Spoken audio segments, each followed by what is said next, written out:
In her State of the State address last month, Governor Jody Rell emphasized the need for Connecticut to move to green energy development and grow green careers. But how will the state's burgeoning deficit affect alternative energy development? Well, joining us today to update us on the health of solar energy is Erik Anderson, project coordinator with C Solar in Westport. Good to have you here. Thank you very much. Now, Erik, the governor made this real big push during her State of the State, and that Connecticut needs to go in this direction, but we've got these looming deficits. I mean, how is that going to impact the push towards solar? Well, aside from the obvious implications of budget deficits, she is proposing to securitize revenue from the Connecticut Clean Energy Fund, which is going towards directly subsidizing the industry. All right, in other words, taking money away from that fund for other purposes within the budget. Correct. Which is kind of slowing down or would slow down the development of solar in the state. Absolutely. Yeah. But I understand there's new legislation that is currently in Hartford. How will that be different? Well, it's implementing some key recommendations from the Connecticut Clean Energy Fund to set a roadmap to a sustainable marketplace. And that's going to help open up private investing and use some of the current rebate methods that we have to really foster the industry and again put it on a path to sustainability. Yeah, have we, for a consumer now, and they wanted to install solar, have we exhausted all the rebates and the credits that were once available? It actually has gotten close to that. The demand that was created has been so large that we've really hit a capacity in terms of what the Connecticut Clean Energy Fund can do. All right, the folks in the control room said, will you please explain what's right next to you?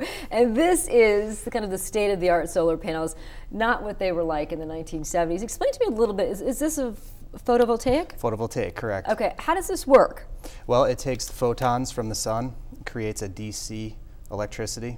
We invert it into an AC electricity, and it's used in your home or business in the exact same way that you would use electricity from CLMP or UI. Interesting, because these have a very low profile. They used to have to be elevated on an angle to be able to pick up the sun. Can these lay flat against the roof now, or do they also have to be elevated? You can elevate them. What I always tell my clients is what's great about solar is it's not yes or no, it's how good. And in that sense, you can put them low profile. You see they have a nice sleek black look to them. Right. Total height off the roof is probably only 4 inches in some cases, so we can keep them very low profile. The goal is aesthetics. You know, there's so many naysayers when it comes to wind and solar. They say there is just no way you can supply the energy demand that we have in the state of Connecticut or globally through solar and wind. What do you say to those naysayers?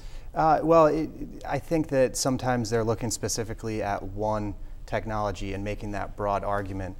We need a purse of strategies, and this is, I think, an integral part of that strategy.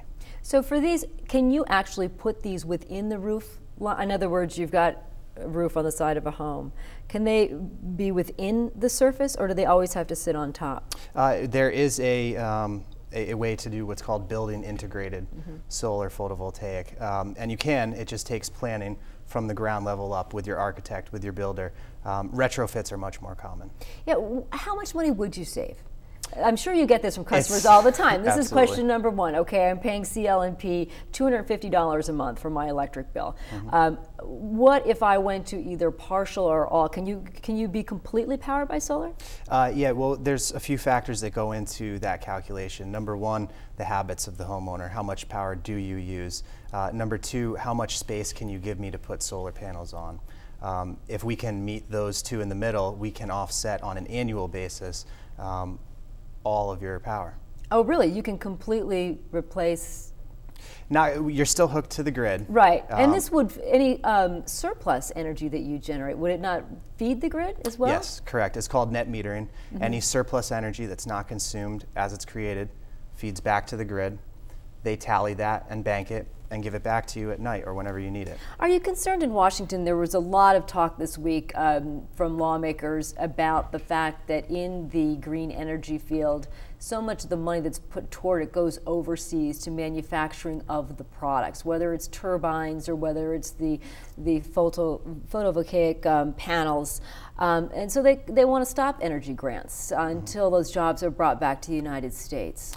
I don't necessarily argue with their intentions. I look at that attitude, and I point to how it's indicative of how we need to do more specific things to encourage the manufacturing of these types of technologies here on U.S. soil. All right. Erik Anderson, good having you on the program. Thank you very much. All right. It is C Solar, and it is in Westport, and we will be back with more 12 on the Money after the break.